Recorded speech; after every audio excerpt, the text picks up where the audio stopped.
Hi, and welcome to the show. I'm Gavin, the audiophile wannabe. On this episode, we will discuss the Wiim product's built-in equalizer compared to the Cambridge Audio equalizer that was introduced a few months ago into their Stream Magic app. In my office space here, you see to your right and to my left the Wiim Ultra sitting atop a realistic STA2300 receiver. This realistic has been refurbished and I love it. I've been a fan of the realistic brand since I was a junior high school, but this receiver, however, does tend to sound pretty bright. With this system, I've been using a Cambridge CXN V2 for streaming audio, and I have thoroughly enjoyed this unit. And after Cambridge introduced a 7-band EQ into their Stream Magic app, I gave it a shot, hoping to curtail some of the realistic's brightness in the high-end frequencies. Now you can see the Cambridge EQ over here to your left. The EQ worked, but it did seem to color the sound and honestly sounded filtered or compressed, which was a bit disappointing because I love the Cambridge products. It turned out the coloring of the sound was a bit more bothersome than the brightness of the receiver, so I just turned the EQ off and continued to enjoy it as it was.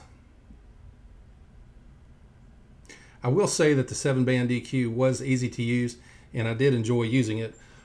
Unfortunately, it did just color the sound a bit. So my question to you guys is, if you've tried the Cambridge EQ, what has your experience been like? Has it colored the sound?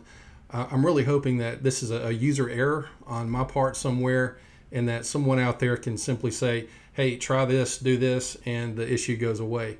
So please drop a comment in the box below and let me know what you think. And thank you in advance for doing so.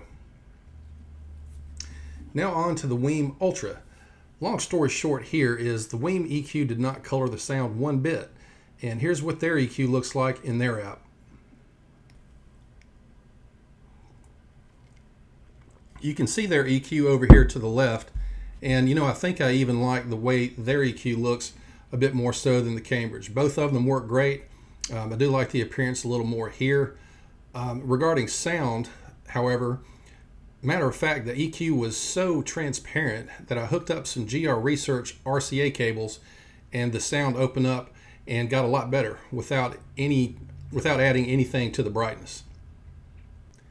Here in the photo to the left, you can see the GR Research cables hooked up, and those cables do such a good job of improving clarity that I actually could not use them with the V2 hooked up because the clarity ramped up the brightness even more with this particular receiver.